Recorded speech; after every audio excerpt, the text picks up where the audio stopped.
Então, para o torcedor que não conhece, mas acho que a maioria, né? Apresenta quem é César. Meu nome é César Papiani, mas até eu me acostumei com César Paulista, que quando eu cheguei para jogar no BEC, tinha um outro César, né? Então colocaram o César Paulista e hoje na cidade sou conhecido como César Paulista, mas meu nome é César Papiani, sou natural de São Paulo, capital, deveria ser paulistano, né? E hoje eu tenho 65 anos, casado e 3 filhas, e graças a Deus agora nasceu meu primeiro netinho. Que legal, parabéns. César Paulista começou com futebol, teve seleção de base, rodou bastante até chegar ao BEC lá no final da década de 80. Sim, eu comecei no Juventus da Moca, moleque travesso, né? Com 18 anos, já era titular da equipe profissional. Nós fomos campeão brasileiro da Série B, que seria Taça de Prata, em 1983. Em 78 eu fui convocado para a seleção sub-20 do Brasil, seleção brasileira que disputou o Sul-Americano no Uruguai, onde eu tive o prazer de jogar com o Romerito, Rubem Paz e o Diego Maradona, né? Então era uma época muito boa e depois eu fui rodando em algumas cidades, dei uma passada em vários times de São Paulo e em 1988 cheguei em Blumenau, me dei muito bem, graças a Deus estou morando até hoje aqui em Blumenau. Teve a época dourada do BEC, né, que você chegou. Teve 5 temporadas, foi no BEC? Foi quase 5.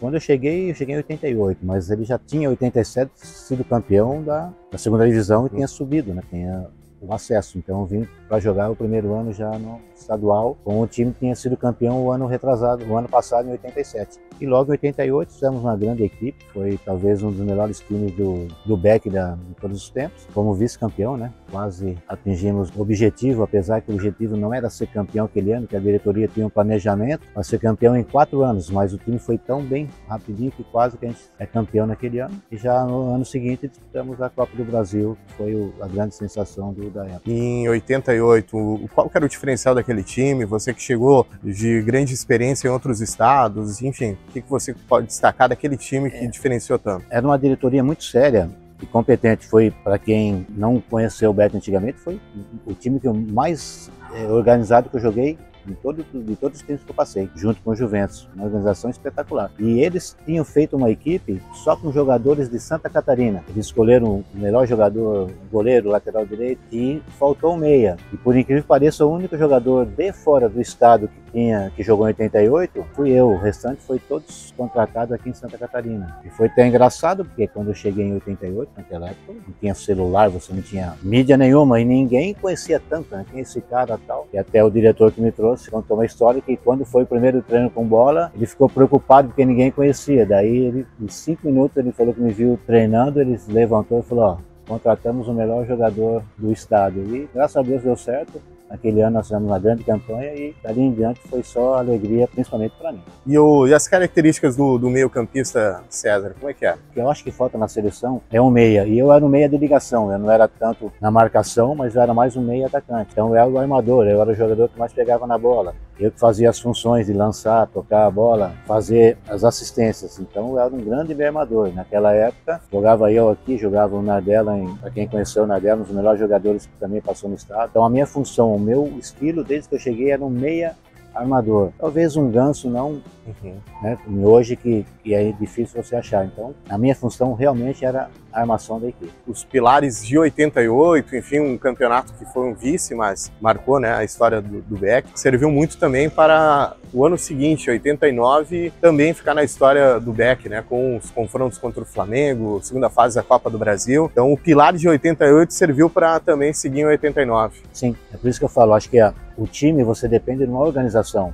Hoje, a maioria dos times pequenos, na época o BEC estava crescendo, você fazia um time, acabou o campeonato, você manda todo mundo embora, monta outro, isso não dava uma sequência. Em 88, quando eu cheguei, já tinha alguns remanescentes de 87, aí nós fizemos uma campanha muito boa em 88, e houve uma manutenção de vários jogadores, por isso que em 89 nós fizemos uma grande campanha de novo, fomos jogar contra o Flamengo, mas antes disso nós jogamos aqui no SESI contra o Operário, né? E nós empatamos aqui ainda, empatamos aqui aos 44 do segundo tempo, 1-1, e fomos jogar lá no Mato Grosso, aí ganhamos de 1-0 lá, aí que pegamos o Flamengo, né? Então foi realmente uma época espetacular, e o BEC em 88, 89, 90, 91, tirando Criciúma e Joinville, realmente era o time que fazia a diferença no estado. Flamengo do Zico, né, no auge também. Zico, Júnior, veio o goleiro, era uma equipe, Alcindo, era Ailton, Leonardo, e foi 3-1 aqui, 3-1 lá. Na época não existia, tinha turno de retorno, né, um mata-mata. Então nós jogamos aqui, perdemos 3-1 e perdemos 3-1 também no Maracanã. Então isso mostra uma força. Lógico que o favoritismo do time do Flamengo era muito superior ao nosso, mas, e lembrando aqui, foi espetacular, porque aqui foi a primeira vez que eu saí perdendo de 3-1 e nós fomos aplaudidos, porque em Blumenau tem muito flamenguista e a maioria torcia pro Flamengo e pro Beck, mas ninguém cobrou porque viu o esforço que teve o time e a potência que era o Flamengo, que era muito difícil de ganhar. E aqui na arquibancada agora do SESI, né, estava lotado, mais de 8 mil torcedores. Como é que foi aquela energia daquele jogo, naquele dia aqui? Cara, aquilo falam que tinha mais de 10 mil, porque não cabia. Nós tivemos que, quando nós viemos pro estádio, nós tivemos que vir na contramão por uma outra rua de tanta gente que tinha. Foi um alvoroço. Até porque quando nós ganhamos lá do Operário, quando soube que era o Flamengo, já começou um tititi na cidade. E no dia do jogo, para nós chegarmos aqui, foi uma loucura. E foi espetacular. É lógico que a gente gostaria de ter ganho, mas a partida que nós fizemos foi magnífica. Então foi uma coisa inesquecível para muita gente aqui. E o torcedor faz a diferença? Ainda mais o torcedor do Beck. O torcedor do Beck, na minha época, em 88, quando a gente tinha o Aderbal ainda, né? A gente ia treinar, que quase sempre o coletivo da semana era na quarta-feira, né? Para quem não está lembrado ou não sabe o que é um coletivo, quando joga o time reserva com o time titular, lotava o Aderbal para ver o treino coletivo. E quando chegava aqui no jogo, é lógico também, com o time bom que a gente tinha, e os resultados, porque o torcedor também, blumenauense, ele cobra essa parte. Ele comparece a partir do momento que vê que tem um time brigador, um time bom, e com grandes jogadores. Foi isso que aconteceu e foram 4 anos espetaculares com a torcida do Beck aqui dando show.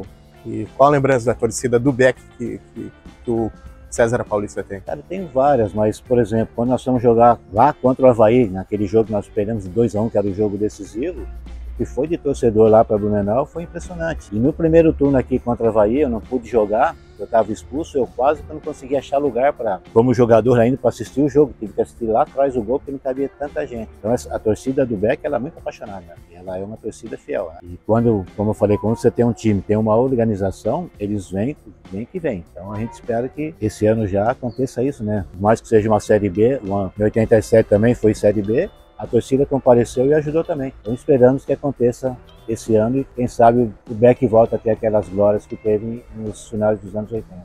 Teve um jogo aqui contra o Figueirense que eu fiz o gol, era o gol mais rápido, acho que foi 28 segundos, depois foi batido, acho que fizeram aí com 7, 8 segundos. Também foi no Ernesto Chileme Sobrinho, lá em Joinville, contra o Joinville, que era o grande clássico, né? Porque o Joinville era o octacampeão, era o melhor time do estado. E nesse jogo nós ganhamos lá também de 1-0 com a torcida toda cheia. E aqui também, no último jogo contra o Marcílio Dias, a torcida veio, que foi o jogo que nós ganhamos e conseguimos a vaga para a Copa do Brasil. Foi uma grande partida também, 1-0 com o estádio cheio. Então essas são as lembranças que eu tenho. E gostou tanto da cidade que permaneceu, o Blumenau marcou tanto assim? Permaneci, eu logo no primeiro ano já teve, naquela época fazer contrato de 1 ano só, não é como hoje que faz um contrato grande.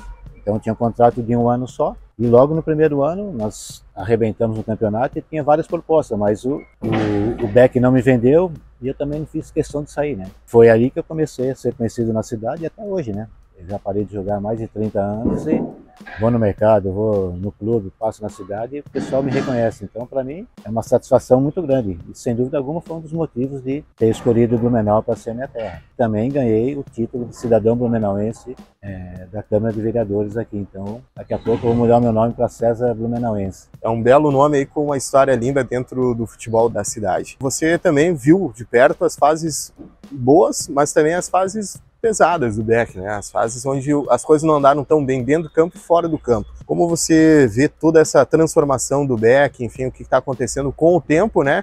E essa nova versão do Beck agora? Essa é uma pergunta bem, não é fácil responder, né? Por exemplo, da mesma maneira que eu falei que o Beck foi em 88, 89, 90, 91, a equipe mais organizada que eu joguei, a partir dali houve uma decaída, muita gente falou que foi problema do plano Collor, onde prendeu o dinheiro, uma época financeira muito difícil. Eu até comentei com você nos bastidores que quando eu parei de jogar, hoje faz mais de 30 anos, eu nunca mais tive uma aproximação com o Beck, porque foi momentos muito difíceis, pessoas que vieram para cá, alguns renegados que tentaram e tal, mas não houve um apoio nenhum. Então, eu até depois parei, fui ser até treinador, né, do Metropolitano, que é outro clube também da cidade que me acolheu, e eu fiquei praticamente uns 25 anos sem ter um contato com o Beck. E realmente agora que veio essa turma, vocês me convidando aqui, que a gente sempre ficava com o pé atrás, né? O que ia acontecer com o Beck? Mas hoje eu vejo aqui, conversando com muitas pessoas, até o Dr. Pedro Edson da Silva, que é o presidente do BEC, que me contratou para cá, foi ele que me falou do novo projeto que tem o BEC. Então, quando começa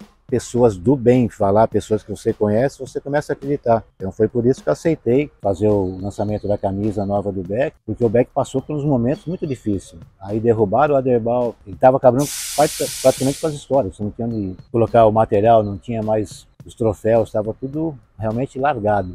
Então, para quem jogou 4 anos num nível espetacular, com uma condição boa que tinha da diretoria atrás, você passar esses 20 anos que aconteceu com o BEC, aí mudou de time, insolvência, né? Então foi muitos problemas que teve. Então hoje eu acho que vai ser uma das barreiras que tem o pessoal que está pegando o BEC agora para conseguir colocar nos trilhos de novo. Mas eu estou muito confiante, vendo tudo isso que está acontecendo agora aqui na cidade, e espero que o BEC retorne, como te falei, a ter as glórias que teve no final dos anos 80, início de 90. Não é à toa que é o mais querido do estado, né? E acaba tendo esse reconhecimento por você, que veio de um outro estado, enfim, mas acaba sendo o mais querido do estado. E pessoas que estão vendo agora o novo BEC, né? O BEC voltou. Toda essa reforma aqui também no SESI traz uma segurança maior, né? Ah, não tenha dúvida.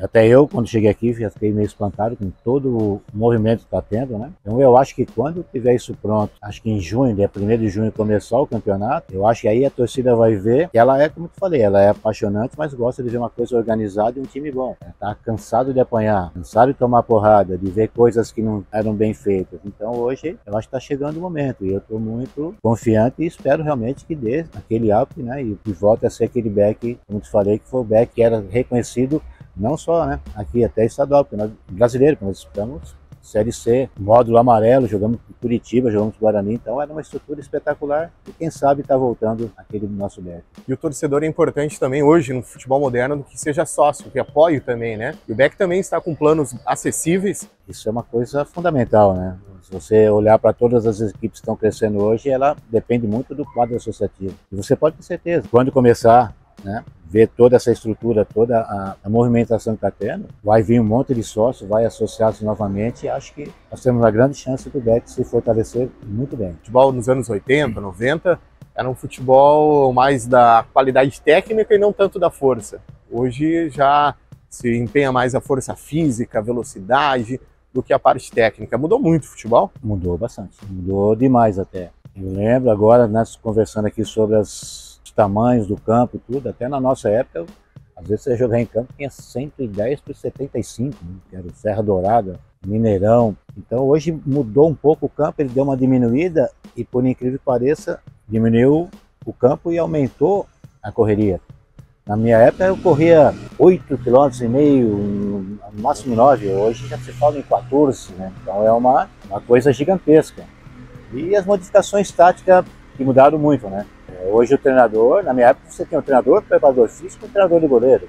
Hoje o treinador tem vários auxiliares, tem preparador físico, tem fisiologista, tem médico, tem nutricionista. Então tudo isso foi uma evolução na fisiologia, na parte tática, na parte, né? Mas a técnica eu acho que ela sempre teve. O que nós precisamos fazer hoje é fazer com que a técnica do brasileiro não seja jogada para fora só pela parte física e tática.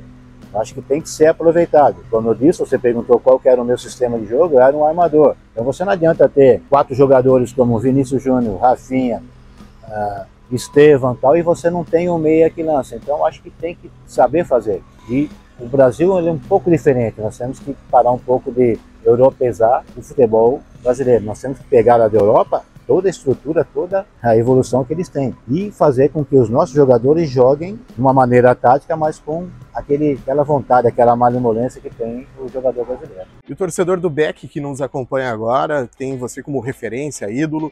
E a mensagem que o César dá para o torcedor do BEC, nesse novo BEC que está de volta? Eu posso falar para o torcedor que ele acredite. Eu acho que a frase seria assim: acredite que o BEC pode voltar forte novamente. E só vai voltar forte novamente se também tiver o apoio de você, torcedor. Então acho que está na hora de você se associar, ver qual que é o melhor plano para você e também ajudar.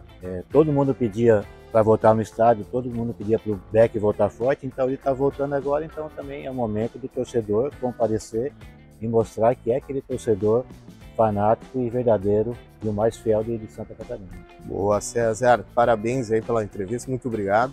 bom, prazer te conhecer e que possamos ter novas histórias, novos ídolos também, afinal de contas o futebol é isso, fases, ciclos, mas também de novos ídolos e que venha um novo César aí pela frente, possam honrar a camisa do Beck e dar bons momentos ao torcedor. Agradeço também, é um prazer conhecê-lo e espero que essa nossa entrevista mostre a força que está o Beck novamente. E você falou uma coisa, né? Nós temos que ter uma base forte e também trazer jogadores que se formem ídolos. Eu acho que o futebol, ele também precisa de ter ídolos, né? Não pode ser mais o técnico ser a grande figura do time. Eu acho que o torcedor gosta de um jogador. E quem sabe o Beck vai achar um jogador aqui, que sempre jogador bom, atrai público também. Então eu espero que isso aconteça. Se tiver um César Paulista, melhor ainda. Valeu, obrigado César. Um abraço.